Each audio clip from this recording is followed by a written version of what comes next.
এক মা বাপ সন্তানকে লালন পালন করছে, এই ছোটবেলায় এত আদর সোহাগ দিয়া বাচ্চাকে বড় করছে এক মা বাপ।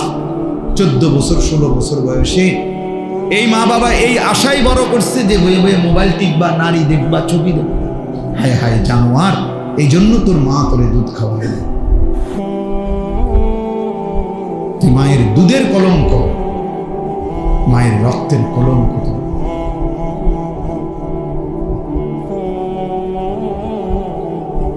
কিচ্ছু অর্জন হয় না শেষ পর্যন্ত।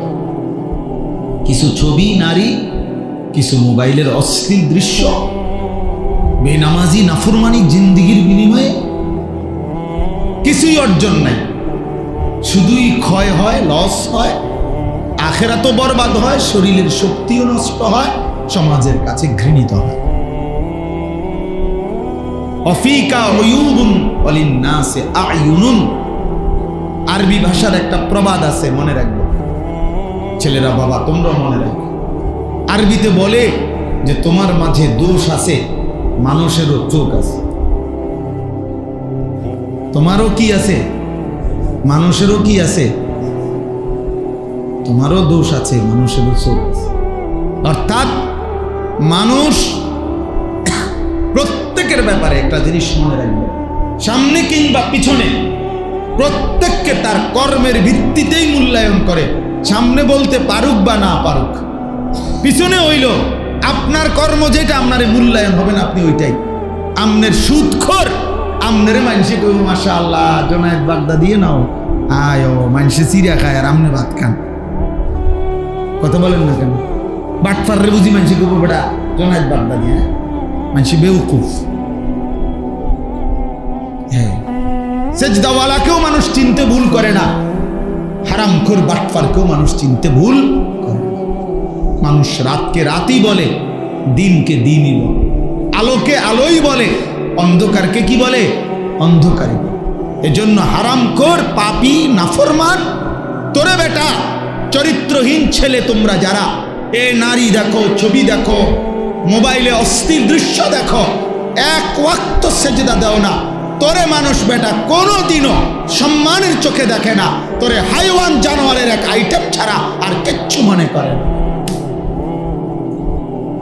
হ্যাঁ, চলতে থাকো, যদি মনে করো জানোয়ারের পরিচয় নিয়েই, জানোয়ারের বৈশিষ্ট্য নিয়েই আমি সন্তুষ্ট, ঠিক আছে, চলো ভাইয়া চলো, অসুবিধা কি? ফাসাউফা তারা ইদিন কাশাফাল গুবার, খুব দ্রুতই দেখতে পাইবেন, অচিরেই দেখবেন, অচিরেই ফয়সালা হয়ে যাবে। মৃত্যু এসে পার্থক্য করে দিবে, মৃত্যু এসে বুঝায় দিবে কোনটা ছিল করণীয়, কোনটা ছিল বর্জনীয়, কোনটা ছিল উচিত, কোনটা ছিল অনুচিত। আজ আমরা বুঝতেছি। এজন্য দোস্ত আমার, বাবা আমার, দয়া করে মেহেরবানি করে ভাবতে শিখে, ভাবতে শিখে।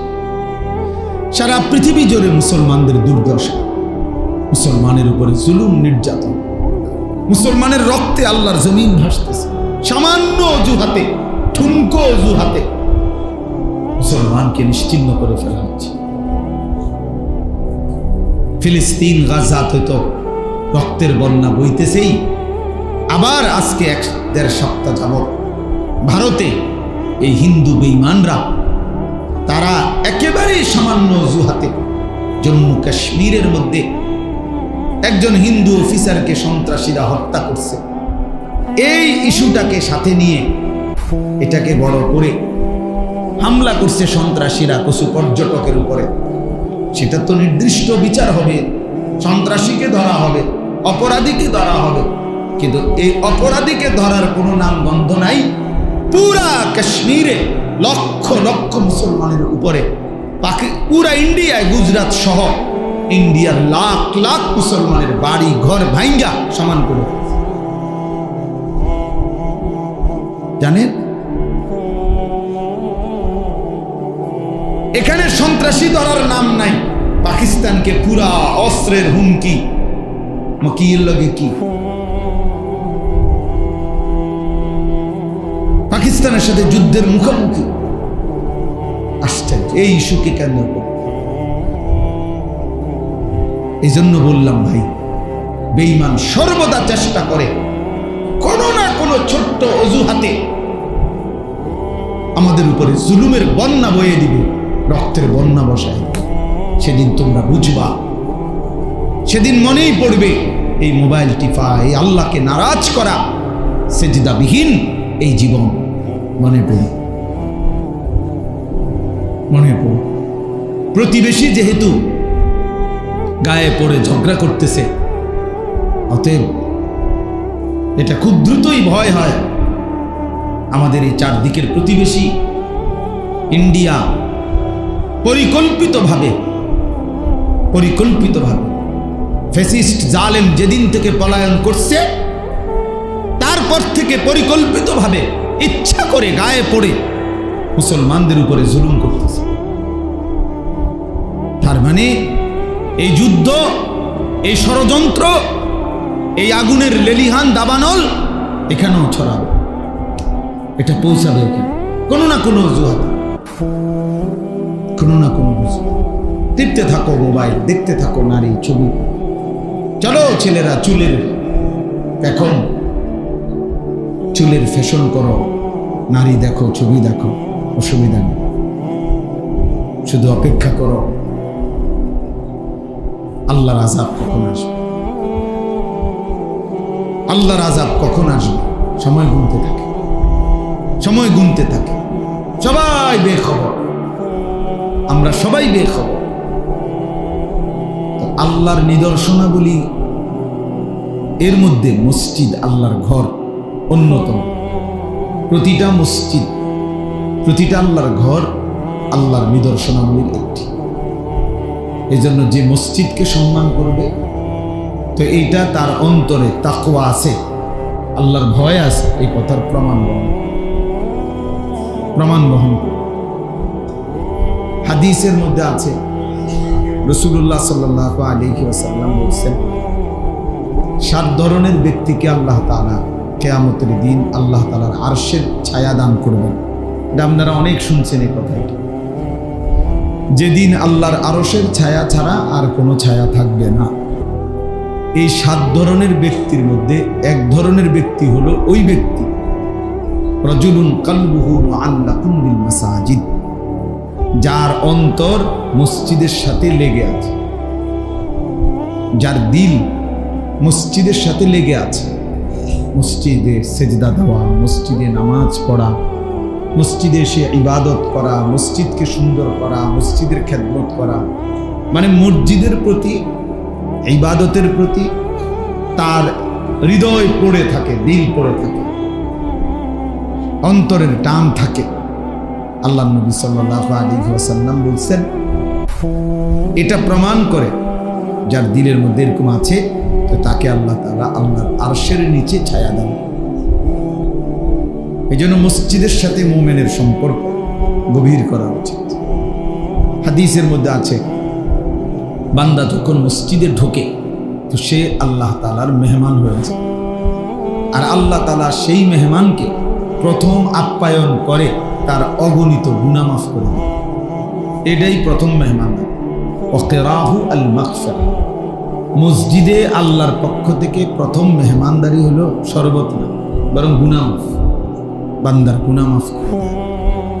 এজন্য মসজিদকে ভালোবাসা, মসজিদের প্রতি হৃদয়ের টান থাকা, মসজিদে এসে নামাজ পড়া, মসজিদে সবসময় অন্তরে মসজিদের প্রতি ভালোবাসা, এটা অনেক বড় একটা নিয়ামত।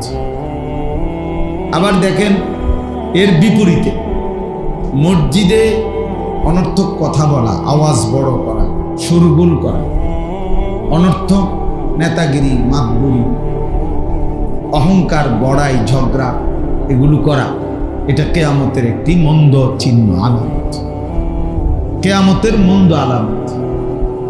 আল্লাহ নবী সাল্লাল্লাহু আলাইহি ওয়াসাল্লাম বলছেন, যাহারাতিল আসওয়াতু ফিল মাসাজিদ, গেটের জায়গা ছেড়ে বসেন, গেটের জায়গা ছেড়ে ডানে বামে বসেন, গেটের জায়গা আটকায় ফেললে, আলম ভাই আপনিও বইয়া লাইছেন তো, তার বলবেন গেটের জায়গা ছেড়ে দেন, তাহলে তো বইব কেমনে পরের লোকজন। আল্লাহ নবী সাল্লাল্লাহু আলাইহি ওয়াসাল্লাম বলছেন, যাহারাতিল আসওয়াতু ফিল মাসাজিদ,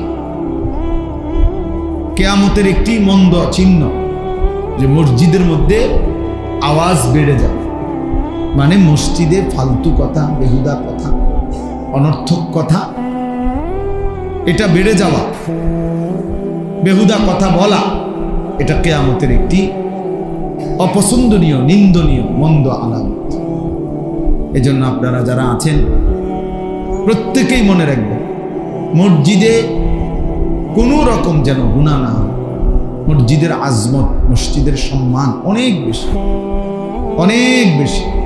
আমি যে জন্য শুরুতে ঢুকে বললাম ছেলেদেরকে যে বাবা তুমি এটা মসজিদ, ফাজলামি করলে বাইরে চলে গেলে না, আল্লাহর ঘর মসজিদে তামাশা করা, দুষ্টমি করা, এটা অনেক বড় একটা অপরাধ। কোন জায়গার সম্মান যেমন বেশি, ওই জায়গার অপরাধেরও মাত্রা, অপরাধের শাস্তির পরিমাণও বেশি। এজন্য সমস্ত উলামায়ে কেরাম বলছে মক্কা শরীফ আল্লাহর ঘরের কাছে, মসজিদে হারাম, ওটার মধ্যে একটা আমলে একটি সেজদা 1 লক্ষ সেজদার সমান। তাহলে নেকি যেমন 1 লক্ষ, অনেক বেশি, তো গুনার শাস্তিও অনেক বেশি, অপরাধের শাস্তিও অনেক বেশি। এই কারণে মসজিদের আজমত, মসজিদের প্রতি সম্মান, আন্তরিকতা প্রত্যেকের ভিতরে থাকা যায়।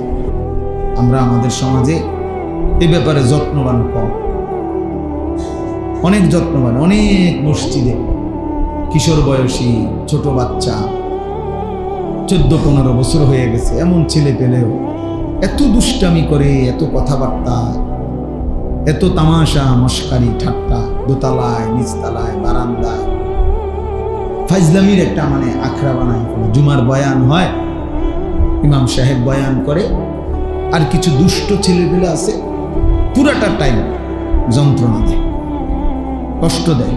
আহা, অপদার্থ সন্তান জানেও না যে আল্লাহর ঘরের আজমত কি। কেউ তারে কোনোদিন শিখায়ও নাই যে আল্লাহর ঘরের সম্মান কি। অথচ টেলিভিশন দেখতে বসলে মা বুঝাই দিছে যে সাবধান, কথা বলবা না, চুপ থাক। বাবা শিখাই দিছে। টেলিভিশন দেখলে, নর্তকীর নাচ দেখলে চুপ করায় দেয়।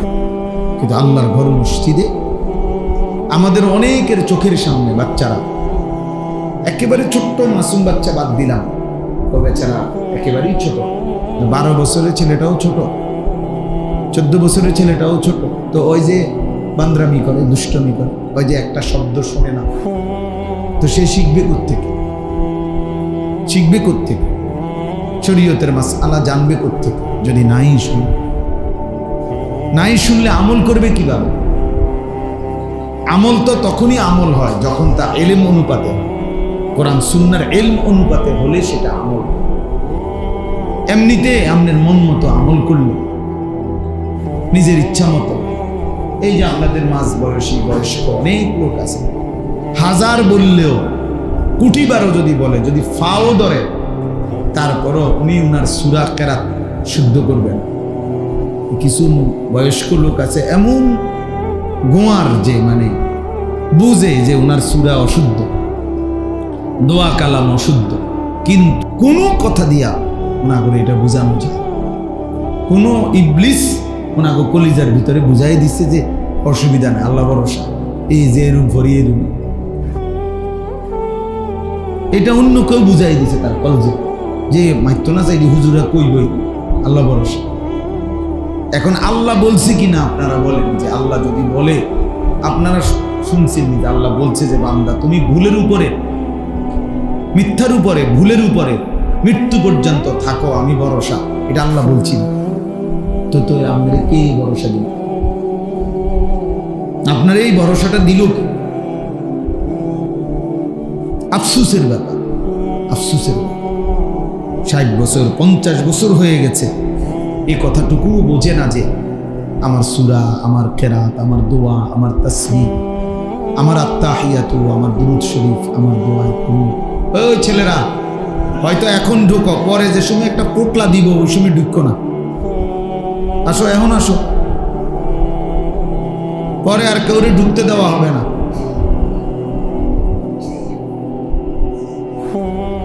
হ্যাঁ, কিছু খবর নেয়, মনে করেন কিছু আছে খবর নেয়, কিছু দিবনি। এবার যদি রাত 2টাও বাজে ঘুরবো,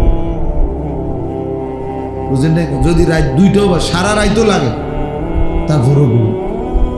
আফসুস, মানে জীবন মানেই শুধু এই দুগা বিরিয়ানি, 1 প্লেট খিচুড়ি, 2টা জিলাপি, এই জিনিস। আবার আগের মতো তামাশা, আগের মতো বেনামাজি জিন্দিগি, আগের মতো অসভ্যতা। আসলো কেন পৃথিবীতে? মরবেই বা কেন? করবেই কি? কিচ্ছু জানে, কিচ্ছু জানে। আফসুস হয়েছে ওই জীবনের উপরে, আফসুস যে জীবন জানে না আমি আসছি কোত্থেকে, আমার করণীয় কি, কেন আসলাম, কি করছি। জীবনের যার কোনো লক্ষ্য উদ্দেশ্য নাই, গন্তব্য নাই, মঞ্জিল যে চেনে না, আমি যাব কোথায়, পৌঁছবো কোথায়, থামবো কোথায়, এটা যার মধ্যে জানা নাই, ওই বাস্তবিক অর্থে মনে রাখেন ওই কোনো মানুষ, ওই জন্তু জানোয়ার। কোরআন বলছে ওকে জানোয়ারই বলছে। জানোয়ারেরই কোনো নির্দিষ্ট টার্গেট নাই, তার দরকারও নাই। টার্গেট দিয়ে করবো কি? কোনো গরু, ছাগল, কুকুর, বিড়ালের টার্গেট দিয়ে করবো কি? তার তো কোনো হালালও নাই, হারামও নাই, জায়েজ না জায়েজ কিছু নেই। তার জন্য কোনো বিধান নাই, দিন নাই শরীয়ত। কিন্তু ইনসানের জন্য বিধান আছে, হালাল হারাম আছে, জায়েজ না জায়েজ আছে, করণীয় বর্জনীয় আছে। কারণ তার জন্য আখিরাত আছে, তার জন্য হিসাব আছে, তার জন্য বিচারের মাঠ আছে, তার জন্য আমলনামা প্রস্তুত হচ্ছে, তার আমলনামা মিজানের পাল্লায় ওজন হবে, তাকে ফুলসিরাত পার হইতে হবে, তাকে জান্নাত কিংবা জাহান্নামে যেতে হবে। এটা গরু ছাগলের নাই, এটা জন্তু জানোয়ারের নাই। তাইলে সোজা হিসাব, যে তার হালাল হারাম বুঝে না, জায়েজ না জায়েজ বুঝে না, করণীয় বর্জনীয় বুঝে না, তো সে বাস্তবিক অর্থে কোনো মানুষ না, সে জানোয়ার, সে হাইওয়ান, যার মধ্যে কোনো তামিজ নাই, মানে পার্থক্য শক্তি নেই, পার্থক্য শক্তি। তাইলে বাবা বলতেছিলাম আল্লাহর ঘর মসজিদের কথা বলছি।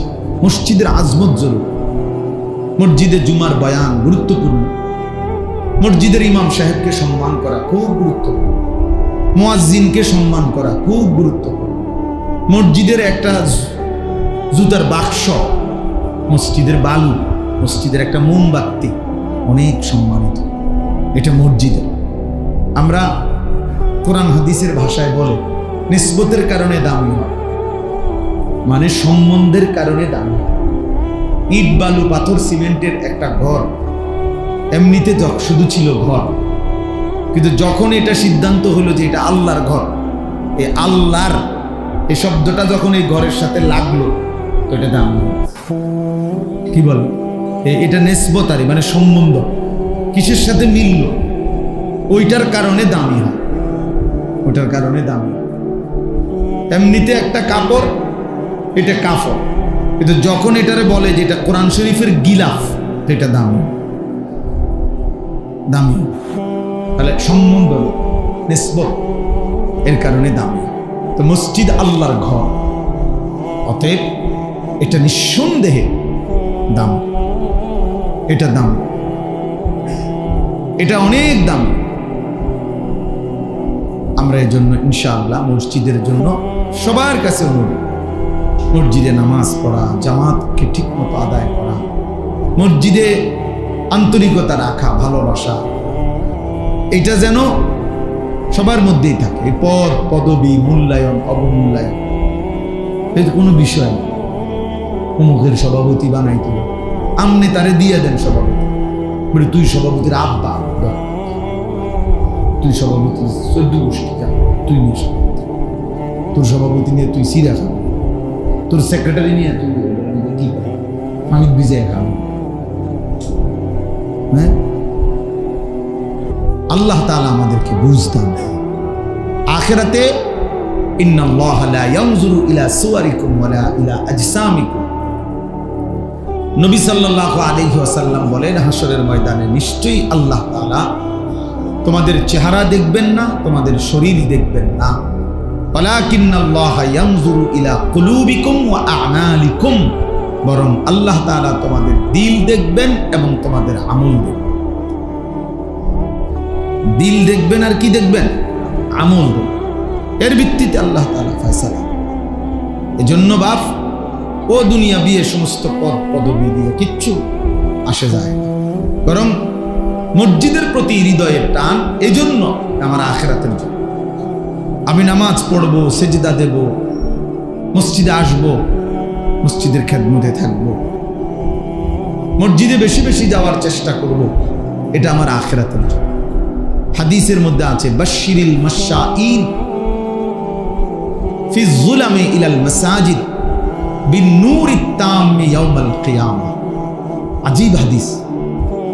নবী সাল্লাল্লাহু আলাইহি সাল্লাম বলছে, অন্ধকারের মধ্যে, মানে এশার নামাজ এবং ফজরের নামাজ, অন্ধকারের মধ্যে যারা বেশি বেশি মসজিদে গমন করে, হে নবী, কিয়ামতের দিন ফুলসিরাতের গোড়ায় তাদের জন্য পরিপূর্ণ আলোর সুসংবাদ দান, বিন-নূরিত তাম, পূর্ণ আলো। মানে হাদিসের মধ্যে আছে ফুলসিরাত 30,000 বছরের রাস্তা, যেটা সকলকেই পার হইতে হবে। ওয়া ইম মিনকুম ইল্লা ওয়ারিদুহা, আল্লাহ তাআলা কোরআনে বলছে এমন কেউ হবে না যাকে এটা পার হতে হবে না। সে নবী হোক, সে ওলি হোক, আর সে কাফের হোক, মানে অনুগত অবাধ্য, সকলকে এটার উপরে কি করতে হবে? পার হইতে হবে, পার হইতে হবে। তো এই 30,000 বছরের রাস্তার যে ফুলসিরাত, এটা নবী সাল্লাল্লাহু আলাইহি সাল্লাম বলছে এটা অন্ধকার থাকবে, একেবারে অমাবস্যার ঘুটঘুটে অন্ধকার।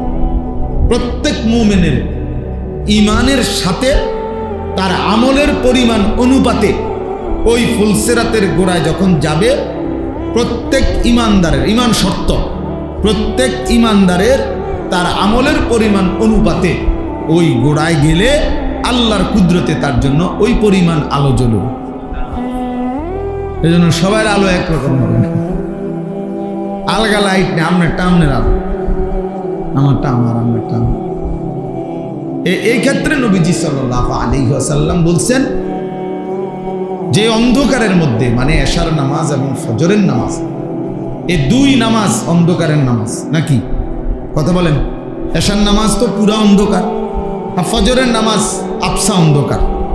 এই দুই অন্ধকারের মধ্যে যে মসজিদে যায় বেশি বেশি, আল্লাহ নবী সাল্লাল্লাহু আলাইহি সাল্লাম বলেন ফুলসিরাতে তার জন্য পূর্ণ আলো জ্বলে উঠবে। 30,000 বছরের রাস্তা পূর্ণ আলো নিয়ে সে পার হতে পারবে। এই জন্য এশার নামাজ এবং ফজরের নামাজ খুব গুরুত্বপূর্ণ। এশার নামাজ এবং ফজরের নামাজ যারা আদায় করে না, রাসূলুল্লাহ সাল্লাল্লাহু আলাইহি ওয়াসাল্লাম তাদেরকে বলছেন মুনাফিক। একেবারে স্পষ্ট বুখারীর হাদিস। ওই অপদার্থ হলো মুনাফিক, যে অপদার্থ এশা এবং ফজরের নামাজ পড়ে না। এই দৃষ্টিতে আপনাদের আমাদের অসংখ্য সন্তান, অসংখ্য মুসলমান যারা প্রতিনিয়ত ফজরের নামাজ পড়ে না, এদেরকে বলে রাখেন যে প্রত্যেকেই যেন ভোটার আইডি কার্ড, জন্ম নিবন্ধন সনদ এবং পাসপোর্ট যেখানে ধর্মের পাশে ইসলাম লিখছে এটা যেন চেঞ্জ করে, বরং এটা যেন শুধরাইয়া লিখে নেয় এফিডেভিট করে যে আসলে আমি মুসলমান নাই, মুনাফিক। কেন? আমি ফজরের নামাজ পড়ি না। ফজরের নামাজ পড়ার জন্য কোনো প্রস্তুতিও নাই, আমার মানসিকতাও না। এমন অসংখ্য জানোয়ার আছে, হাইওয়ান আছে, যে হাইওয়ানের কলিজার ভিতরেও খোদার 1 বছরে 365 দিনে কোনো দিন এই জানোয়ার বলতে পারবে না ফজরের নামাজ কাকে বলে। এটা আস্তা জানোয়ার, আস্তা জানোয়ার, এটা পুরাটা জানোয়ার, এটা পুরাটা জানোয়ার। এটা মানুষ নামের পশু ছাড়া আর কিছু। 365 দিন নাফরমান, তুই মানুষের বাচ্চা বেটা, কোনোদিন ফজরের নামাজ পড়বি না। এত বড় বেহায়া বেশরম মুসলমান হয় কি? এত বড় নিকৃষ্ট মানুষ মুসলমান হবে? তো মুনাফিক। আল্লাহ রাসূল বলছে বেটা, নবী বলছে মুনাফিক, এটা আস্তা মুনাফিক। আর মুনাফিক সমস্ত বেঈমানের মধ্যে সবচেয়ে নিকৃষ্ট হলো কে? যত লোক আল্লাহর নাফরমান তার মধ্যে মুনাফিক হলো সবচেয়ে নিকৃষ্ট। হযরত আব্দুল্লাহ ইবনে ওমর হাদিসে আছে, নবীজির বিখ্যাত সাহাবী আব্দুল্লাহ ইবনে ওমর রাদিয়াল্লাহু তাআলা আনহুমা, তিনি বলছেন নবীজির জামানায় আমরা মুনাফিক চিনতাম এশা এবং ফজরের জামাতে অনুপস্থিতি দেখে। হাদিস এটা। উনি বলেন আমরা চিনতাম মুনাফিক কে আমাদের মাঝে, আমরা খুঁজতাম, বুঝতাম ফজর এবং এশার নামাজে অনুপস্থিত হতো না। এই জন্য হযরত আব্দুল্লাহ ইবনে মাসউদ বলে যে রাসূলের জামানায়, সাহাবাদের জামানায় লজ্জায় শরমে যাতে দাগ না পড়ে যায়, চিহ্নিত হয়ে না যায়, এজন্য মুনাফিক যারা মুনাফিক ছিল বাস্তবিক অর্থে, তারাও রাসূলের জামানায় ফজরের নামাজ মিস করতো না, কারণ মিস করলে তো মানুষ কইতে মুনাফিক। অথচ সে বাস্তবিকে কি? মুনাফিক। কিন্তু মানুষ যাতে তারা না চিনে, না বুঝে, এই জন্য কি করত? আমার মুসলমান নামধারী এই হাইওয়ান মুসলমানের বাচ্চা, আর বাপ মুসলমান, তার না মুসলমান জানোয়ার, একদিনও ফজরের নামাজ পড়ে। বাপ হয়েও বেটকা হেবাটা বইয়া বইয়া বিড়ি গা চা দোয়ানে গপ মারে। আল্লাহর রহমতে আমাদের দোয়ায় জিভুত একটা লাইন হয়েছে, আমার কিতা লাইন হয়েছে, টেয়া ভাড়ায় বিদেশ লাইন হয়েছে। টেয়া ভাড়াইলে বুঝি লাইন হয়? হ্যাঁ, বিদেশ গেলেই বুঝি জিভুত লাইন হয়ে গেছে। এটা বুঝি কত হইল। আর আমরা যারা দেশে আমরা চিড়িয়া খাইব, এটা বুঝি কথা হল। বিদেশ যাওয়া নিষেধ না, এটা গুনাহ, এটাও বলি না, কিন্তু এটা বুঝি এটা কথা হইল যে আল্লাহর রহমতে তারা 3 জন এখন একটা লাইনে পড়ছে, কি টেহা রোজগার করে, টাকা রোজগার করে, এবারে খুশি, মানুষের গপ মারে চা দোকানে বইয়া নেই। হ্যাঁ, লম্বা লম্বা কথা, লম্বা লম্বা ভালো খাইতে পারতেছে, শেষ বয়স, আপেল খায়, মালটা খায়, চা খায়, বম খায়, গপ মারে, আর কি বাজার হইতে আছে, খাইতে আছে, ফুতে টেয়া ফাটাইতে আছে। হালাল হারাম এত কিছু তো অনেক সময় আছে না, হালাল না হারাম সেটা দরকার কি? আমার দরকার টাকা, আমার দরকার বাতে না। আস্তাগফিরুল্লাহ, আস্তাগফিরুল্লাহ। ভুলে গেলে চলবে না, আখিরাত নিশ্চিত, মৃত্যু আমাদের নিশ্চিত, কবর আমাদের নিশ্চিত, ভুলে গেলে চলবে না। জাহান্নামের আযাব বড় ভয়ানক আযাব, বড় ভয়ানক আযাব। আল্লাহ তাআলা কোরআন কারীমে বলছেন, কাল্লা সাউফা তা'লামুন, বান্দা শোনো, মনে রেখো বান্দা, দুনিয়া নিয়ে ব্যস্ত হয়ে গেলা, আলহাকুমুত তাকাসুর, দুনিয়া বাড়ানোর নেশা তোমাদেরকে আমি আল্লাহ থেকে, ইবাদত থেকে গাফেল করে দিল, হাত্তা জুরতুমুল মাকাবির, মনে রেখো এরই মধ্যে একদিন তুমি পৌঁছে যাবে কবরস্থান। মনোযোগ দিলেও মরে যাইবা, অমনোযোগ হইলেও মরে যাইবা, সেজদা দিলেও মরে যাইবা, নাফরমানি করলেও মরে যাইবা। ইব্রাহিম নবীরও মৃত্যু হয়েছে, নমরুদেরও মৃত্যু হয়েছে, মুসা নবীও ইন্তেকাল করছে, ফেরাউনও কি করছে? তার মানে অনুগত থাকে নাই, অবাধ্য থাকে নাই, চলেই যাবা। তবে কাল্লা সাউফা তা'লামুন, আল্লাহ বলেন অচিরেই কবরে আমি আল্লাহ তোমারে জানায় দেব, বুঝায় দেব আমার এক এক নাফরমানির শাস্তি আমি দেখায় দেব। হাদিসের মধ্যে আছে, আল্লাহ নবী সাল্লাল্লাহু আলাইহি সাল্লাম সাহাবীর কবর দেখে, খালি কবর, একদিন এক সাহাবীর জানাজা পড়তে গিয়ে, জানাজার আগে নবীজি তার খালি কবরটা অনেকক্ষণ তাকাইয়া খুব কাঁদছে, খালি কবরের দিকে তাকাইয়া। তো সাহাবীরা বলেন আমরাও নবীজির সাথে খুব কাঁদলাম। এরপরে কান্দা শেষে নবীজি চোখ মুছে বললেন, লিমিসলি হাযা ফাআইদু, আমার সাহাবীরা এমন কবরের জন্য তোমরাও প্রস্তুতি নাও, তোমরাও প্রস্তুতি নাও, আইদু, রেডি হও সাহাবারা, এই নিশ্চিত এই কবর কাছে তোমার পৌঁছানো। জলজ্জান্ত মানুষ, হাসি খুশি মানুষটা পলকের মধ্যে নিস্তব্ধ হয়ে যায়। কি আশ্চর্য বিষয়!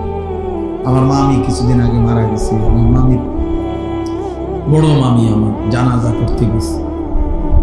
তখন আমার মনে পড়ছে, হায় মামি, আমি আমার ছোটবেলায় ছাত্র জীবনে আমি খুব সিমের বিচি খাইতে পছন্দ করতাম, সিমের দানা। আমার মামি তরকারি রাঁধলে, সিমের তরকারি রাঁধলে সিম এগুলো আলাদা নিয়ে বাটিতে আবার একটা একটা করে দানা খুলতো, খুললা দানাগুলো খুললা আমরা একসাথে মুঠ করে কত সময় মামি আমার এই সিমের দানা দিয়েছে, খাইতাম। তো সেই মানুষটা যাকে আমি চোখে দেখলাম এতদিন এতবার, সেই তিনি খবরে চলে গেছে। খবরে চলে গেছে। কি ব্যস্ততম জিন্দিগি ছিল, বড় সংসার ছিল, সব ছেড়ে চলে গেছে। এমনই তো। তাহলে মৃত্যু আমাদের জন্য নিশ্চিত যে আমাদেরকে থামায় না। এই হাসি, এই কান্না, আনন্দ, বেদনা, দুঃখ, পেরেশানি, এই ছেলেরা তোমাদের জওয়ানি থামায় না। তোমরা জানো না কে দেখে তোমাগরে সমস্ত চুলের ফ্যাশন, কোনো ইবলিস ছাড়া, শয়তান ছাড়া কেউ দেখে। অনেক ছেলে আসছো গায়ের মধ্যে গেঞ্জি, খেলোয়াড়ের গেঞ্জি, ক্রিকেটের গেঞ্জি, সদর বদর, কি গায়ে দাও, কি পড়ো, কি মুসলমান, কি মা বাপ, কিচ্ছু খবর। মুসলমানের আখলাক জিজ্ঞাসা করে, নামাজ পড়ছে কয়জন? এশার নামাজও পড়ে নাই, মাগরিবের নামাজও পড়ে নাই। এই নির্লজ্জ বেহায়া, এত বড় বেশরম কেমনে মসজিদে বলল? জিজ্ঞাসা করে যে তোর কলিজার মধ্যে একটা ভয় লাগলো না? আল্লাহর ঘরে কেমনে বসলি নাফরমান, সেজদা ছাড়া? তোর মা তোরে কোনোদিন নামাজের সবক দেয় নাই? বাবা তোমারে কোনোদিন নামাজের সবক দেয় নাই? এক মা বাপ সন্তানকে লালন পালন করছে, এই ছোটবেলায় এত আদর সোহাগ দিয়া বাচ্চাকে বড় করছে এক মা বাপ। 14 বছর 16 বছর বয়সে এই মা বাবা এই আশাই বড় করছে যে বয়ে বয়ে মোবাইল টিপবা, নারী দেখবা, ছবি দেখ। হায় হায় জানোয়ার, এই জন্য তোর মা তোরে দুধ খাওয়ায়। তুই মায়ের দুধের কলঙ্ক, মায়ের রক্তের কলঙ্ক।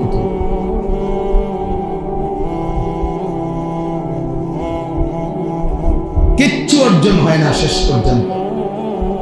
কিছু ছবি, নারী, কিছু মোবাইলের অশ্লীল দৃশ্য, বেনামাজি নাফরমানি জিন্দিগির বিনিময়ে কিছুই অর্জন নাই। শুধুই ক্ষয় হয়, লস হয়, আখেরাতও বরবাদ হয়, শরীরের শক্তিও নষ্ট হয়, সমাজের কাছে ঘৃণিত হয়। অফিকা উয়ুবুন ওয়ালিন্নাসি আয়ুনুন, আরবি ভাষার একটা প্রবাদ আছে, মনে রাখবে ছেলেরা, বাবা তোমরা মনে রাখবে। আরবিতে বলে যে তোমার মাঝে দোষ আছে, মানুষেরও চোখ আছে। তোমারও কি আছে? মানুষেরও কি আছে? তোমারও দোষ আছে, মানুষেরও চোখ আছে।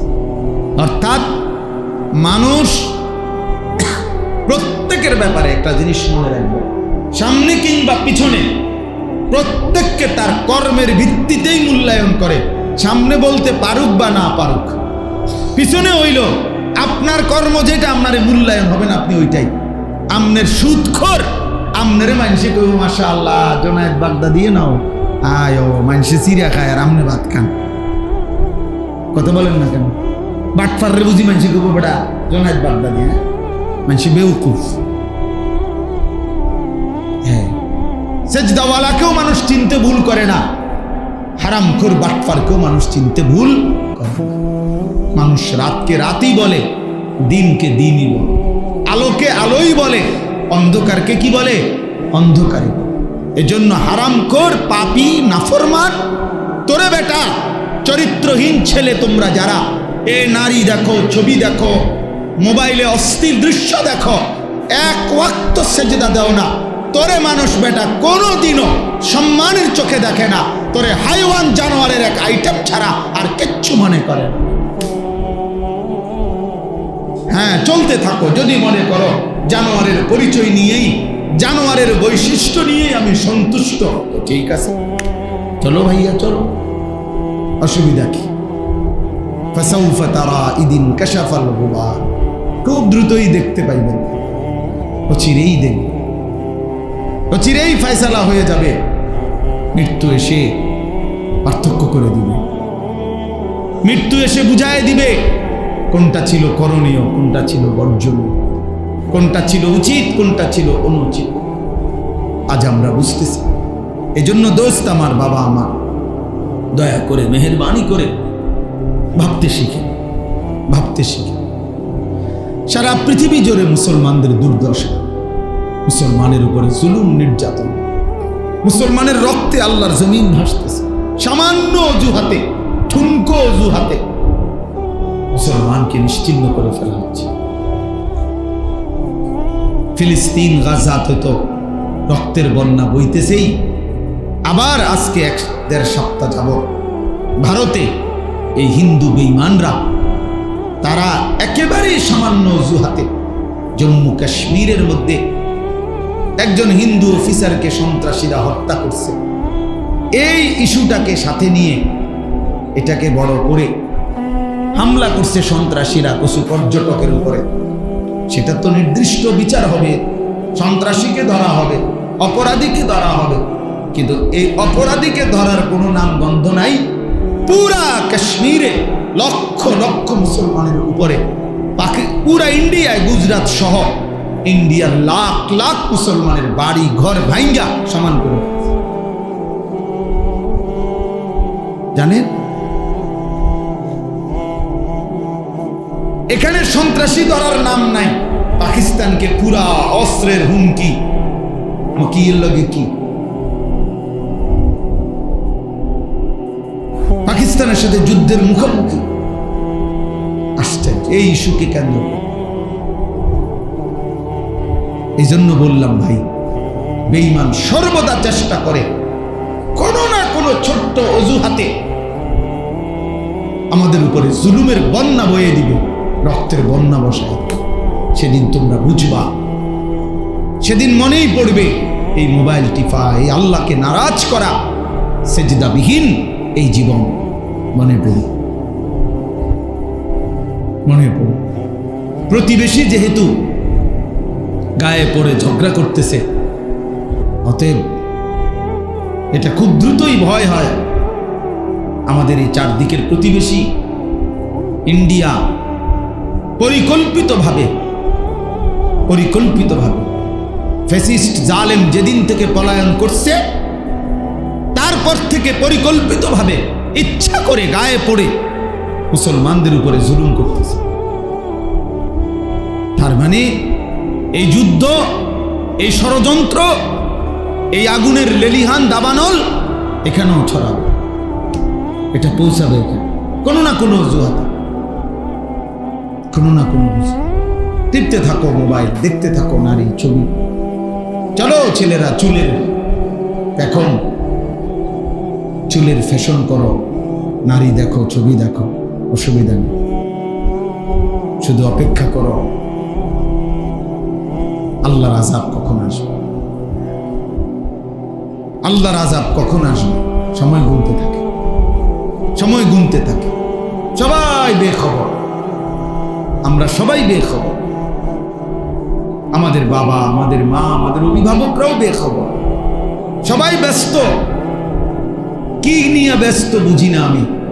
ছেলে নামাজ পড়ে না, বাবা, মেয়ে পর্দা করে না, স্ত্রী পর্দা করে না, ঘরে নর্তকীর নাচ গান চলতেছে, ছেলের হাতে মেয়ের হাতে মোবাইল, সারা রাত নাচ গান দেখতেছে। এবারে কি সংসার করে, কি করে আমি বুঝি না। এবারে এই অপদার্থ বাপ, তুমি বেটা করোটা কি? তোমার পোলাটাও নামাজ পড়ে না, তোমার মেয়েটাও পর্দা করে না, তোমার বউটাও পর্দা করে না, তোমার ঘরে রঙিন টেলিভিশনে নর্তকী নাচে, তো তুমি অপদার্থ কি সংসার করো, কিতা করো রে তুমি? কিরে ভাই বলেন না, কি করেটা কিসে? মুসলমান করছেটা কি? তাই আল্লাহ আমাদেরকে বুঝতাম করে।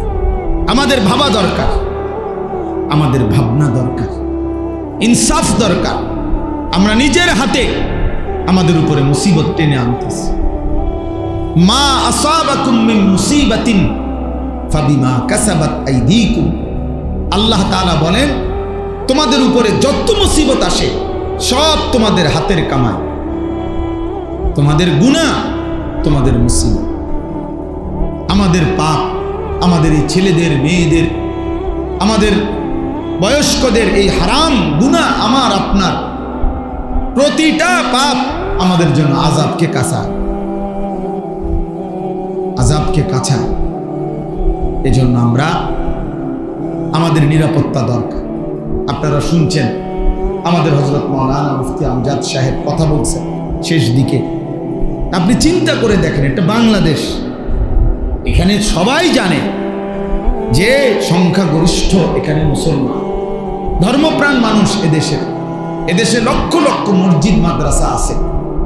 এত কিছুর ভিতরে দিয়া, এত আলেম ওলামার ভিতরে দিয়া 5ই আগস্ট পরবর্তী, 24-এর পরবর্তী যে সময়ে আপনার ফ্যাসিস্টের কোনো অনুসারী ক্ষমতায় নাই, এরপরেও এই মহিলা নামের কতগুলো মুরতাদ, নারী নামের কতগুলো মুরতাদ বেঈমান বাংলাদেশের জমিনে সরকারের কাছে এই প্রস্তাবনা দিছে যে সরাসরি আল্লাহর কোরআনকে চেঞ্জ করা। এত বড় সাহস! বিষয়টা তো শুধু প্রতিবাদ না, এটা চিন্তা করার বিষয় যে মানে এই সময় আইয়া এই সাহসটা হইল কেমন? তাহলে এরা কত বড় নিকৃষ্ট, কত বড় জঘন্য পরিমাণ দুশ্মন। একটি সমাজের জন্য প্রস্তাব দিছে যে ছেলে মেয়ে বিবাহ ধর্মের বন্ধনে, বিবাহ বন্ধন ধর্মের ভিত্তিতে বিবাহ বন্ধনে আবদ্ধ হয়ে না হয়ে যদি নিজেদের ইচ্ছে মতো, পছন্দ মতো তারা যদি একত্রে থাকতে চায়, রাষ্ট্র সমাজ কেউ বাধাগ্রস্ত করতে পারবে না। এই আইন, এটা আইন। তার মানে কি? ছেলে মেয়ে যেখানে মন চায় কুত্তার মতো শুইয়া লাইব, যার যেখানে মন চায়। এই সমাজ টিকবে তো? তাইলে যৌনকর্মী, বেশ্যা, পতিতা পৃথিবীর ইতিহাসে, মানবতার ইতিহাসে কোন জায়গায় একেবারে সামান্যতম মনুষ্যত্ব যার মধ্যে আছে, তারা এটা একটি জঘন্য অপরাধ, নারীর এই অসভ্যতা, কোন নারী দেহ বিক্রি করা, নাউজুবিল্লাহ। এই মুরতাদরা, এই নারী সংস্কার কমিশনের এই মুরতাদগুলো প্রকাশ্যে প্রস্তাবনা লিখছে যে এই যৌনকর্মী, বেশ্যা, পতিতাকে রাষ্ট্রীয়ভাবে শ্রমিক হিসাবে স্বীকৃতি দিতে হবে। এরা শ্রমিক, এরা ওয়ার্কার। আপনি চিন্তা করছেন এই সমাজ কোথায় গিয়ে পৌঁছে? অর্থাৎ ছেলেদেরকে, মেয়েদেরকে প্রকাশ্যে আমন্ত্রণ জানাইছে, তোমরা আরেকটু সবর করো, তোমাদের অবাধ জিনা ব্যভিচারের জন্য একদম প্রকাশ্য ব্যবস্থা করে দিচ্ছি, আরেকটু সবর করো, আরেকটু সবর করো। তাইলে ভেবে দেখেন, পিছনে বেঈমানের মদত, কাফের মুশরিকদের মদত ছাড়া তারা এটা করতে পারে? তাহলে আমরা কোথায় আছি? আমাদের এত মসজিদ, এত মাদ্রাসা, এত আজান, আমরা এত বিপুল পরিমাণ মুসলমানের সামনে দাঁড়াইয়া আল্লাহর কোরআনের বিরুদ্ধে এত বড় কথা বলতে পারা, এই সাহস এই বেঈমানরা কোথায় পাইল? বলেন। গত 2 দিন আমি উত্তরবঙ্গ ছিলাম, কুড়িগ্রাম, লালমনিরহাট, দিনাজপুর, গাইবান্ধা, 4 জেলা সফর করছি, বয়ান করছি। সেখানে নিজ চোখে দেখছি প্রকাশ্যে, একেবারে খোলামেলা, ওপেন আপনার খ্রিস্টানরা মুসলমানদেরকে খ্রিস্টান বানাচ্ছে। কসম আল্লাহ, শুধু দিনাজপুর জেলায় 793টা গির্জা আছে, একটা জেলা বাংলাদেশে খ্রিস্টানদের গির্জা একটি জেলায়। সব মানুষগুলোকে অভাব, দারিদ্রতা, এই ভয় প্রলোভন দেখায় নির্দিষ্ট মাসিক ভাতা, বিভিন্ন ভাতা, টাকা পয়সা দিয়ে প্রকাশ্যে। আমি এমন একজন ব্যক্তির সাথে দেখা করছি, আর অনেকের সাথে 2 দিনে এই কাজেই গেছিলাম। এমন ব্যক্তিকে দেখছি, কসম বিশ্বাস করেন, আমি নিজে কথা বলছি ওই লোকের সাথে। এই লোক একটি মসজিদে ওইখানে 7 বছর জুমা পড়াইছে, জুম্মার খতিব, সে প্রকাশ্যে খ্রিস্টান। আল্লাহর কসম। কুড়িগ্রাম, ভাবতে পারেন তোমরা ছেলেরা, আমাদের মাতৃভূমি তো বেটা, অরক্ষিত বেটা, কিসের উপরে তোমরা এই ফ্যাশন করতেছ? কিসের উপরে মোবাইল টিপতেছ? কে তোমা করে এত সুখ তুম করে কে দিল? এত নিরাপত্তা তোমা করে কে দিল? বাপের কয়দিনের বিদেশের টাকা, সংসারের কিছু টাকা পয়সাকে এইভাবে অনাদরে, অবহেলা শেষ করে দিচ্ছে। এরা ভাবতেও আসে না যে কি পরিমাণ মুসিবত দেশের উপরে আসছে। 8টা জেলা রংপুর বিভাগে একেবারে মাকড়সার জালের মতো খ্রিস্টান মিশনারিরা খ্রিস্টান বানাচ্ছে। সবগুলো আদিবাসী ওইখানে, এই যে সাঁওতাল জাতি বেশি, উপজাতি আর কি, এরা শতকরা 98 জন, 99 জন খ্রিস্টান। দেখো আশ্চর্য। আপনি ভাবেন, আপনি গিয়ে দেখে আসেন, চলেন আমি দেখাই। ভাবতে পারেন, কাদিয়ানি, প্রকাশ্যে কাদিয়ানি বানাচ্ছে। বাংলাদেশে পঞ্চগড়ে কাদিয়ানিদের বিশাল এলাকা, আহমদনগর, এই গোলাম আহমদ কাদিয়ানির নামে বিশাল বড় এরিয়া নিয়ে দখল করে দিয়েছে, প্রকাশ্যে করে। আরেকখানে গেছি, আরেক বেঈমান, সে নাকি মুসলমান হয়, তার কিছু পীর বলে এমনি এলাকার ভণ্ডয়ে নিয়ম চালু করছে। আপনার একজন তার অনুসারী যারা মুরিদ, এগুলারে একজন আরেকজনের সালাম দিয়া, প্রথমে সালাম দেয়, দিয়ে আবার এরকম প্রণাম করে।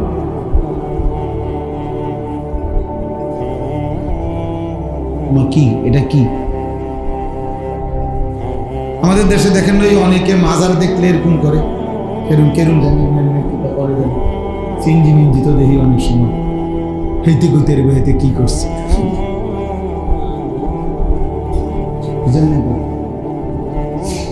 কারে সম্মান করলা?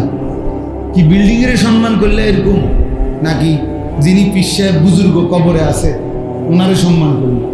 তো যদি ওনারে স্মরণ করে তো ওনার জন্য সূরা ফাতিহা না পড়বে? কি বুঝেন নাই কথা?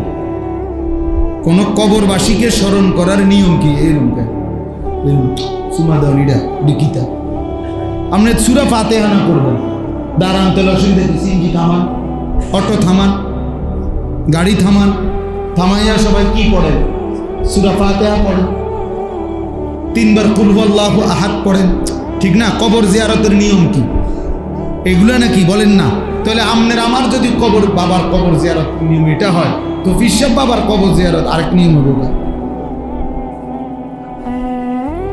বলেন, এটা আরেক নিয়ম হবে কেন? আল্লাহ আমাদেরকে মাফ করে দেন। এজন্য আমাদের জন্য এটা জরুরি। আমি এই বাস্তবতাগুলো, আমাদের পার্বত্য চট্টগ্রাম অরক্ষিত, রাঙ্গামাটি, খাগড়াছড়ি, বান্দরবন, প্রতিনিয়ত খ্রিস্টানরা এটা দখলের পায় তারা আছে। এখানে হাজার হাজার মানুষ খ্রিস্টান।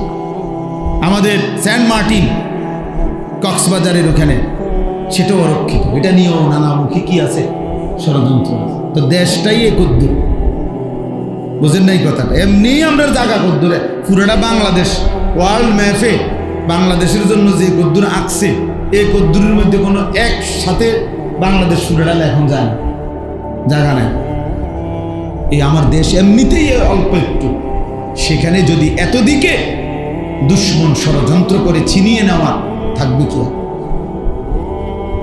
প্রিয় ভাই আমার, ছেলেরা আমার, বাবা আমার, আল্লাহর দিকে ফেরা দরকার।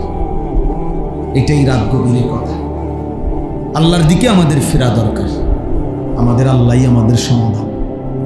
আজকে ৭৭ বছর যাবৎ ফিলিস্তিনের মুসলমান নির্যাতিত, ৭৭ বছর একদিনে। কাশ্মীরের মুসলমান আজকে ৭৮ বছর নির্যাতিত, ৬১ বছর ধরে রোহিঙ্গা মুসলমান নির্যাতিত। কাজেই এই পৃথিবীর জাতিসংঘ বলেন আর ইউরোপ বলেন, ওইসব কোনো বেঈমান আমাদের মুসলমানের কোনো সমস্যার সমাধান করে দিবে না। দিলে এতদিনে হইত। আমাদের সমাধান আমাদের আল্লাহ, আমাদের সমাধান আমাদের আল্লাহর আনুগত্য, আমাদের আল্লাহর কাছে ফিরে আসা, এটাই আমাদের সমাধান। আমরা সেজদা না দিলে, চোখের পানি না ফেললে, দোয়া না করলে আমাদের বিজয় আসবে না। বুঝেন নাই কথাটা? তোমরা একটা ছেলে হলেও ভাইব, আমি জানি সবাই একসাথে পরিবর্তন হবে না, কিন্তু একজনই ভাইব। যদি কেউ একজন বুঝো, আলহামদুলিল্লাহ। এই একজন দুইজন করেই প্রয়োজন পরিমাণ মুজাহিদ, আল্লাহর দ্বীনের জন্য জানবাদ সৈনিক তৈরি হয়ে যাবে। দেখেন ঠিক সময় মতো আল্লাহ তাআলা ইমানের বিজয়ের জন্য যাদেরকে দরকার, আল্লাহই তাদেরকে আলাদা পছন্দ করে নিবেন। আল্লাহই নিয়ে।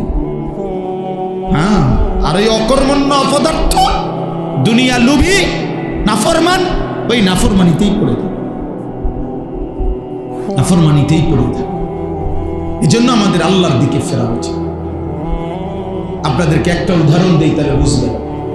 বদরের যুদ্ধের দিন, সবাই জানি আমরা বদরের যুদ্ধের ঘটনা, নবী সাল্লাল্লাহু আলাইহি ওয়াসাল্লামের বদরের যুদ্ধের দিন নবীজি ৩১৩ জন সাহাবীকে আল্লাহ নবী সাল্লাল্লাহু আলাইহি ওয়াসাল্লাম যুদ্ধের ময়দানে যখন দাঁড় করাইছেন, হাদিসে স্পষ্ট আছে, বুখারীর riwayat, আমি নিজে পড়াইছি, বুখারী শরীফের হাদিস।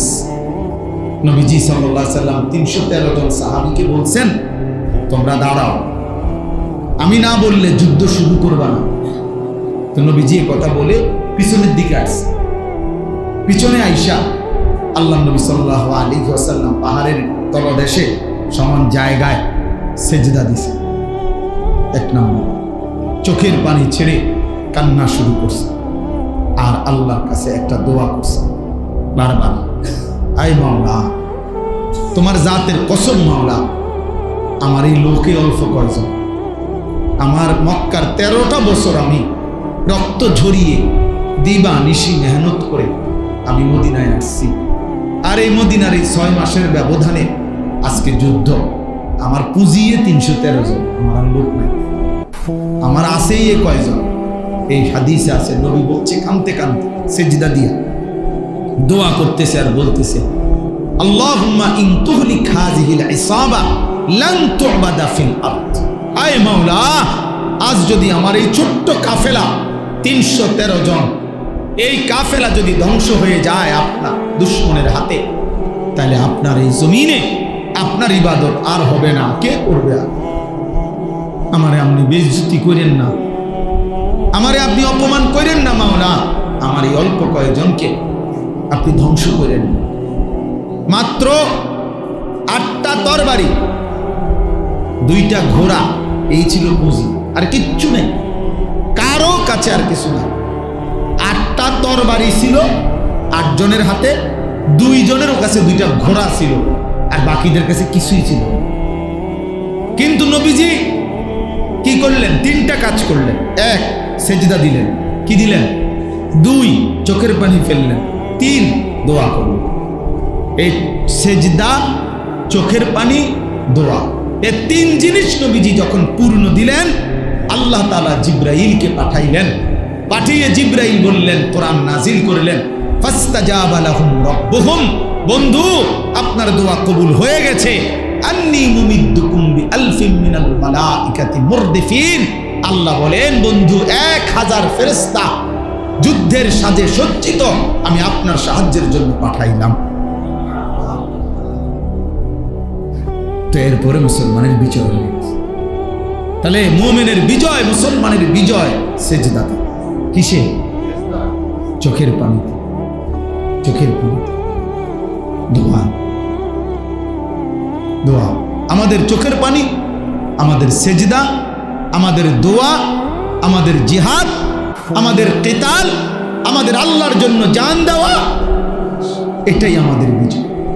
এর মধ্যেই ইমানের বিজয়, মুমিনের বিজয় আসতেই হবে। এ দেখেন, তোমরা ছেলেরা মনে রাখো, ভাইয়া মনে রাখো, আমি বললাম রং তামাশা ছাড়তে হবে। দেখো এমনি সোজা হইতা না তো, ফিরে খাইয়া সোজা হইতা।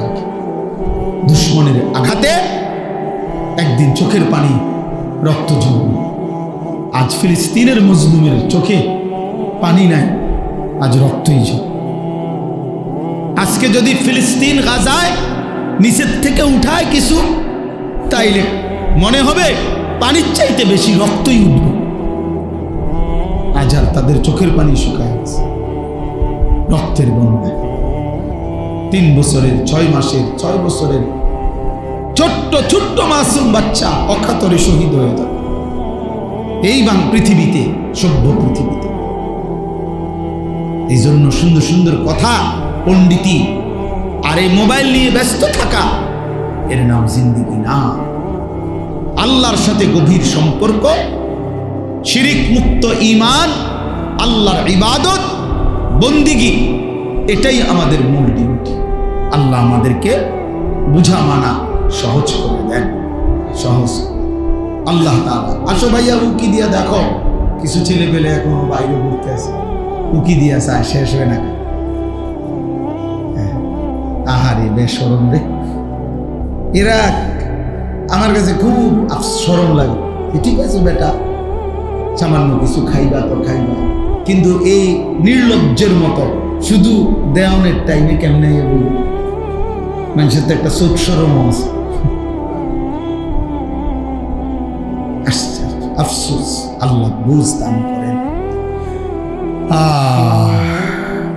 চলেন, শেষ কথা আমার, আমি আপনাদের কাছে অনুরোধ করি, আমরা ভাবতে শিখি। আবার দেখ, এই ইচ্ছা করে এই নাস্তিক মুরতাদ মহিলাগুলো বাংলাদেশের এই 18 কোটি মুসলমানের বিরুদ্ধে চ্যালেঞ্জ করছে। তার মানে এরা বারবার দুশ্মন, আমাদেরকে শান্তিতে থাকতে দিবে না, বারবার উস্কায় দেয়, বারবার ঝগড়া বাজায় দেয়। এই জন্য আগামীকাল হেফাজতে ইসলাম বাংলাদেশের উদ্যোগে আগামীকাল ইনশাআল্লাহ ঢাকার সোহরাওয়ার্দী উদ্যানে মহাসমাবেশ। এই নারী সংস্কার কমিশনের ভুয়া, কোরআন সুন্নাহ বিরোধী, মানবতা বিরোধী, হায়া বিরোধী এই কমিশন বাতিলের দাবিতে প্রতিবেদন এবং আরো কিছু ন্যায্য দাবিতে আগামীকাল মহান আমরা সব ইনশাআল্লাহ ছুটছে। হাজার হাজার বাস, শত শত বাস আলহামদুলিল্লাহ ঢাকার উদ্দেশ্যে ইতিমধ্যে চলতেছে। আমরাও যাব সব ইনশাআল্লাহ। আমাদের বাস টাসও সব রেডি, শেষ রাত্রের দিকে সব চলবে ইনশাআল্লাহ। ইমানের দাবিতে আমরা বলেই যাব, কেউ শুনুক বা না শুনুক, কিন্তু ইমানের দাবিতে আমাদেরকে আল্লাহর দ্বীনের জন্য লড়তেই হবে। এই জন্য যুবক ভাই, তোমরা ফিরে আসো ভাইয়া। বেনামাজি জিন্দিগি, নাফরমানি জিন্দিগি দয়া করে আল্লাহর ওয়াস্তে ছেড়ে দাও। একটা ছেলে হলো ফিরে আসো, আল্লাহর দিকে ফেরো। আগামী দিনে আমাদের এই গুনাহ আমাদেরকে মুসিবত টেনে আনবে। আল্লাহ আমাদেরকে মাফ করে দেন। আমি যে আয়াতগুলো পড়ছি, এই আয়াতের মধ্যে আল্লাহ তাআলা বলেন, ওয়াইদ বাওয়ানা লিইব্রাহিমা মাকানাল বাইত, আমি আমার বন্ধু ইব্রাহিমের জন্য আমার ঘর কাবা পুনরায় নির্মাণ করবার জন্যে আমি আল্লাহ তাআলা জায়গা পুরা নির্ধারণ করে দিলাম।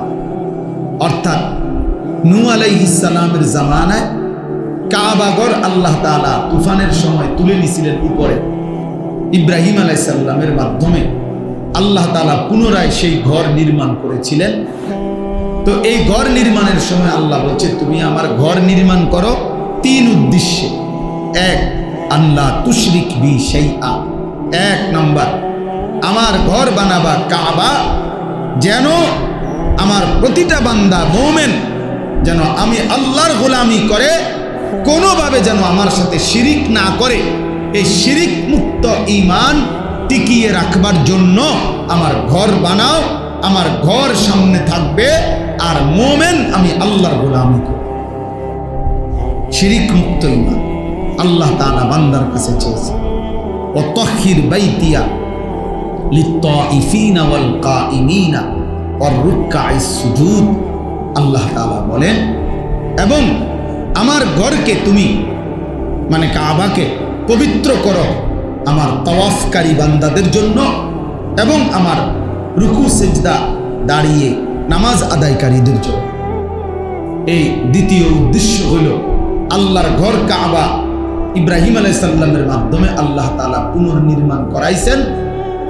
দ্বিতীয় উদ্দেশ্য হইল তাওয়াফ এবং আল্লাহর ইবাদত নামাজ আদায়ের জন্য।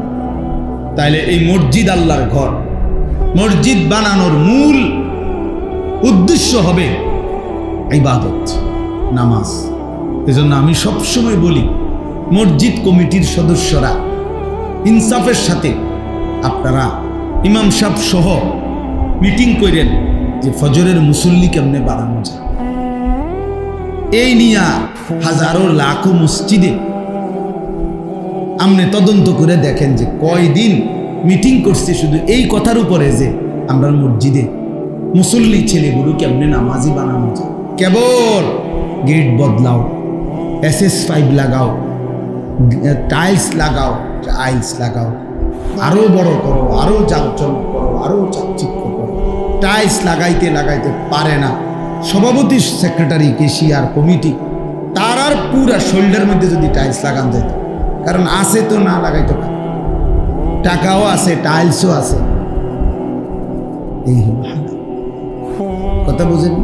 কিন্তু একটাবার ইনসাফ করে বলেন, ঠিক এই নিয়ে মিটিং করছেন নিজে মুসল্লি কিভাবে বানানো যায়। ফজরের নামাজ এই মহল্লার সমস্ত মুসলমানের উপরে ফরজ না? কথা বলেন না কেন? তাহলে আপনারা উদ্যোগ নেন, আপনারা আলোচনা করেন বয়স্করা, কমিটিওয়ালারা, মুরব্বীরা, যে আর কি করা যায়, আর কি করতে পারি আমরা। 50 জন মুসলমান তো একত্রে ভাবতে পারে। আমার একটা পরিচিত জায়গা আছে সন্দ্বীপ, চট্টগ্রাম। ওইখানে 2023 সালের অক্টোবর মাসে 4 থেকে 5 জন কলেজের ছেলে যারা নিয়মিত ফজরের নামাজ পড়ত, ওরা একদিন সিদ্ধান্ত নিছে যে আমরা আমাদের বন্ধুদেরকে ফজরের নামাজের জন্য উঠাবো। আমার খুব ঘনিষ্ঠ ওরা, 1 বছর তারা মেহনত করছে, প্রতিদিন ফজরের নামাজের জন্য বন্ধুদেরকে উঠাইতো। 1 বছর পরে আমি তাদের জন্য আলাদা একটা মাহফিল করছি এই ছেলেদের জন্য। ওরা আমার হিসাব দিছে যে হুজুর আলহামদুলিল্লাহ 1 বছর আমরা এই 4 জন বন্ধু 5 জন আমরা একসাথে দিন রাত মেহনত করে ফজরের জন্য বন্ধুদেরকে উঠাইছি। এখন লিস্টেড বরাবর 2024 সালের আইসা নভেম্বরের 19 তারিখ না যেন 20 তারিখে আমি মাহফিল করছিলাম, তারা আমার হিসাব দিছে প্রায় 4500 ছেলে 1 বছরে লিস্টিভুক্ত ফজরের নামাজ জামাত। ইচ্ছা করলে সম্ভব? কথা বলেন না কেন? সম্ভব। একজন মুরব্বী জিম্মাদারি নেন, আমি আমার নাতিরে উড়াবো। আমি তো আলহামদুলিল্লাহ আমার 7 বছরের বাচ্চাকে প্রতিদিন ফজরের নামাজের জন্য আমি দাঁড়ানো থাকি উঠাই, এরপরে মসজিদে। আজকে সকালেও একবার উঠাইয়া বসাইছি, আবার আমি অজু করে আসে দেখি আবার শুয়ে গেছি। বলছি না আব্বা ওঠো, আবার ওঠো, আব্বা অজু করে আসো, নামাজ পড়ে আবার শুয়ে, আজকে আব্বা শুক্রবার, অসুবিধা নেই, ঘুমাইতে পারবে। এক এক সময় এক একটা বলে উঠাইতে হবে আমার, এটা আমার জিম্মা। চেষ্টা করলে সম্ভব। 1000 বার বললে, বারবার বললে, আরে প্রয়োজনে যদি একটা বাপ তার সন্তানকে নামাজি বানানোর জন্য চোখের পানি ফেলে, তাইলেও সেই চোখের পানি আল্লাহর কাছে দামি হবে, দামি হবে।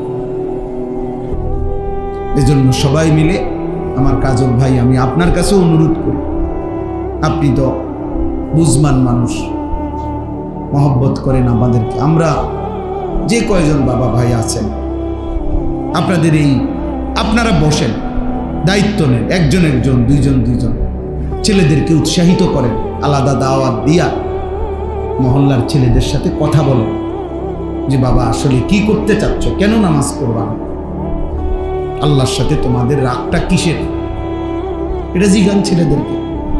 ফিকির করেন, দেখবেন একজন ছেলে দুইজন ছেলেই নামাজ পড়ুক, 10 জনই পড়ুক, একজন হুজুরের বক্তব্য দিয়া আমনে একজন বক্তারে আনছেন আর একজন বক্তা বহন করলে এই সমাজ সবাই এক কথায় নামাজি হয়ে যাবে না, সবাই এক কথায় হবে না। সম্মিলিত প্রচেষ্টা, উদ্যোগ জরুরি। রাসূলুল্লাহ সাল্লাল্লাহু আলাইহি ওয়াসাল্লাম 23 বছরে যে দাওয়াত দিছেন মানুষকে, সাহাবায়ে কেরাম যারা নবীর হাতে কালেমা পড়ছেন তারা দাওয়াত দিছেন, কথা কয় না, আগে শুধু নবীজি একাই দিছে। তো তো তো উনারা সহ নবীজির কার্যক্রমটাকে আগায় নিতে সহযোগিতা করছে কিনা বল। আমার কাছে কিতাব আছে স্পষ্ট, রাসূলুল্লাহ সাল্লাল্লাহু আলাইহি ওয়াসাল্লাম প্রথম আবু বকর সিদ্দিককে কালেমা পড়াইছে নাকি এই বাহিরে, ঘরের বাহিরে। আবু বকর সিদ্দিক রাদিয়াল্লাহু তাআলা পরবর্তী 15 দিনের ভিতরে 6 জন বিখ্যাত সাহাবীকে উনি রাসূলুল্লাহ সাল্লাল্লাহু আলাইহি ওয়াসাল্লামের কাছে বুঝাইয়া আইনা কালেমা পড়ে মুসলমান। তাহলে এটা বুঝতে হবে, এটা বুঝতে হবে। হুজুর আমনে আইয়া কইয়া যান, সব বুড়া মানুষ অনেক আছে, মাঝ বয়সী অনেক আছে, হুজুর বেডিটি বেশি খারাপ, আমনে গদ্দুর কইয়া যান। হ্যাঁ হুজুর বুড়া মানুষ খুব খারাপ, আমনে গদ্দুর কইয়া যান। আমি গদ্দুর কইয়া যাই, এটা লাজন পানি থু দাও না রে, এটা তাবিজ আর কি। একজনে বললে হবে না, সবাই মিলে কি নিতে হবে, উদ্যোগ নিতে হবে, সবাই উদ্যোগ নিতে হবে। আল্লাহ তাআলা তৌফিক দান করেন, আল্লাহ মাফ করে দেন। চলেন শেষ কথা হলো, আল্লাহ তাআলা বলছেন, তাহলে আমি বলার উদ্দেশ্য হলো, তৃতীয় কথা হলো আদ্দিন ফিন নাস বিল হজ। আল্লাহ তাআলা বলছে, বন্ধু ইব্রাহিম আমার ঘর বানাইছি কাবা, এই ঘরকে কেন্দ্র করে মানুষ যেন হজে আসে এই ঘোষণা দেন। তাহলে কাবা ঘরের 3টি মাকসাদ আল্লাহ বলছেন। 1 নাম্বার আমার ঘরের চারদিকে তাওয়াফ করবে, 2 নাম্বার নামাজ আদায় করবে, 3 নাম্বার হজ করবে। তাইলে বাপ আপনাদের কাছে আমাদের বিনীত অনুরোধ, যে কয়জন সামনে বসছেন প্রত্যেকেই প্রথম কথা হলো শিরিক মুক্ত ঈমান এবং আল্লাহর ইবাদত বন্দেগীর প্রতি যত্নবান হন। নিজেদের ছেলেপেলের দিকে দেখেন, মহল্লার ছেলেদের দিকে সবাই তাকায়েন। বাবা চাচারা চোখ বন্ধ করলেই ঝড় থামে না, মনে রাখেন একটা কথা। অর্থাৎ এই কথাটা মনে রাখে যে আমনে তুফান আসতেছে, আমনে যদি চোখ বন্ধ করে কোন কই না তুফান তো আইয়ে না, তুফান বুঝি আইয়ে না, আমনে না চোখ বন্ধ রাখছে, কথা বোঝেন নাই আমার। তাহলে চোখ বন্ধ করলে ঝড় থামে না, ঝড় তো আসতেই আছে, আমনে না চোখ বন্ধ করে রাখছে। তাহলে আমনে যদি বলেন আমি বুঝি না, তার মানে এই সমাজের অধপতন থামবে না, সমাজ নষ্ট হয়ে যাবে, একদিন আপনার ঘর আক্রান্ত হবে। এই জন্য প্রত্যেকের সাধ্যমতো নিজেকে সাধারণ মানুষ, গ্রামের মানুষ এসব বললে হবে না, একেবারে দিন মজুর কুলি ঠেলাওয়ালা রিক্সাওয়ালাও তো নিজের সংসার বুঝে, সংসারের কিছু আসবাবপত্র ব্যবস্থা করে, তো এগুলো বুঝলে আপনি ওইটা বুঝবেন না কেন? এই জন্য প্রত্যেকেই আন্তরিকভাবে নিজেদের মহল্লায়, নিজেদের সমাজে, নিজেদের ছেলেদেরকে কিভাবে নামাজি বানানো যায় ফিকির করে। এই দেখেন এখন অনেকগুলো ছেলে ঢুকছে, এদেরকে জিজ্ঞাসা করে দেখেন, মুসলমানের বাচ্চা নামাজ পড়ছো কেন? জিজ্ঞাসা করে দেখেন এদের মা কোথায়, এদের বাবা কোথায়, এদের আল্লাহ কোথায়, এদের রাসূল কোথায়? জিজ্ঞাসা করে, ইনসাফ করে বলেন যে বাবা এত বড় নির্লজ্জ কেমনে হল? আফসোস, এটা ওই কপালে লানত যে কপাল আল্লাহকে সেজদা দেয়। লানত তোর কপালে, লানত বেটা, আল্লাহর লানত। আল্লাহ কোরআনে বলছে, ইবলিস তুই আমারে সেজদা দিলি না, তোর উপরে আমি আল্লাহর লানত কিয়ামত পর্যন্ত। কোরআন শরীফের আয়াত কিনা? এই জন্য ছেলেরা মনে রাখো, খাও কোনো অসুবিধা নাই, খাও, পেশাব করো, পায়খানা করো, নারী দেখো, ছবি দেখো, জিনার ব্যভিচার দেখো, কিন্তু মনে রাখো ওই জিন্দিগি জানোয়ারের জিন্দিগি, যে জিন্দিগি সেজদা করে, ওই জীবন কুকুরের জীবন, যে জীবন আল্লাহর গোলামি করে। আল্লাহ আমাদেরকে বুঝতে, আল্লাহ আমাদেরকে মাফ করে দেন, আল্লাহ আমাদেরকে কবুল করে নেন। আমাদের ছেলেদেরকে ফিরাইতে হবে, আমাদের সন্তানদেরকে ফিরাইতে হবে। বাপ মারা যেভাবে খামখেয়ালি শুরু করছেন, এভাবে জাতি এমনি বাচ্চা থাকবো আর কি, এমনি খাইব পড়বো আর কি, দুনিয়া ভোগ করবে আর কি, কিন্তু একদিন গোটা ফ্যামিলির থেকে ইমানের পরিচয় চলে যাবে, কেউ আর চিনবে না আল্লাহ খোদা। কারণ এই যে ছেলেগুলো মনে করেন যে এক ওয়াক্ত নামাজ পড়ে না, সারা দিন রাত মোবাইলে নারী ছবি দেখে, তো আগামী 20 বছর পরে এদের জেনারেশন, এদের সন্তান, এরা বিবাহ শাদী করলে তার ফুতে তার জি কি শিখবে? কথা বলেন না ভাই, কি শিখবে? তার কাছ থেকে কি জানবে সে? আল্লাহ আমাদেরকে মাফ করে দেন, আল্লাহ তাআলা আপনাদেরকে কবুল করে নেন। আমরা আপনাদেরকে মহব্বত করি।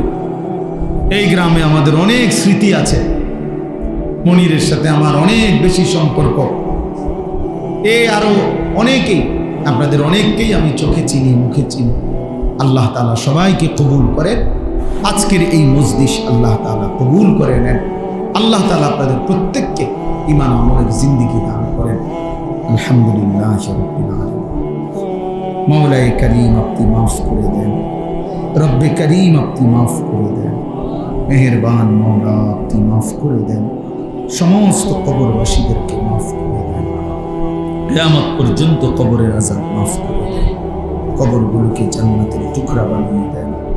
আল্লাহ জিন্দেগি সুন্দর করে দেন, জীবনটা সুন্দর করে দেন, ঈমান আমলের জীবন দান করুন, গুনাহ থেকে বাঁচবার তৌফিক দান করুন। আল্লাহ জাহান্নামে ফেলিয়েন না মওলা, জান্নাত থেকে বঞ্চিত করেন।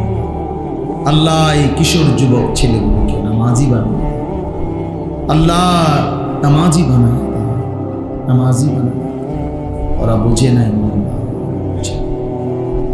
ওরা মনিবকে ভুলে গেছে, ওরা মালিককে ভুলে গেছে। ওদের অনেক ছেলে বহুদিন হয় সেজদাকে ভুলে গেছে। আপনি দয়া করেন, আপনি দয়া করেন, আপনি দয়া করেন, আপনি মেহেরবানি করেন। এরা আমাদের সন্তান মওলা, এদের মা মুসলমান, বাবা মুসলমান, এদের বংশ মুসলমান। এরা আখিরাত ভুলে গেছে, এরা নামাজ ভুলে গেছে, মোবাইল, নারী, ছবি এদেরকে ভুলায় দিছে। আয় মাওলা আপনি ফিরায় দেন, আপনি ফিরায় দেন। বাবাদেরকে কবুল করেন, বয়স্কদেরকে আরো আমলের তৌফিক দেন, মা বোনদেরকে পর্দা পুশিদা দান করেন, সমস্ত কবরবাসীদেরকে মাফ করে দেন। আয় আল্লাহ প্রত্যেকের নেক মাকসাদ পূরণ করে দেন, অসুস্থ বিমারি যারা শিফা করে দেন, কামাই রুজিতে হালাল বরকত দান করেন। আয় করিম আপনি রহম করেন, যার যত নেক মাকসাদ আছে পূরণ করেন। প্রবাসী বিদেশের জমিনে যারা সহি সালামতে নিরাপদে রাখেন না, আয় আল্লাহ আপনি প্রত্যেককে তার স্ত্রী সন্তান নিয়ে ঈমান আমলের জীবন দান করেন। নাফরমান সন্তান দিয়েন না, চরিত্রহীন সন্তান দিয়ে বেইজ্জতি করেন না, বেহায়া বেপর্দা স্ত্রী কন্যা দিয়ে আল্লাহ লজ্জিত করেন না, আল্লাহ অপমানিত করবেন না। আল্লাহ আপনি দয়া করেন,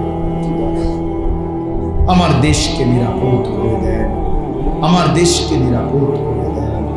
কোরআন সুন্নাহ বিরোধী কোনো আইন যেন আমার জমিনে বাস্তবায়ন না হয়। মাওলা আল্লাহ আমরা জান দিয়ে প্রতিহত করব মাওলা, আমরা হতে দেব না, রক্তের বিনিময় হতে দেব।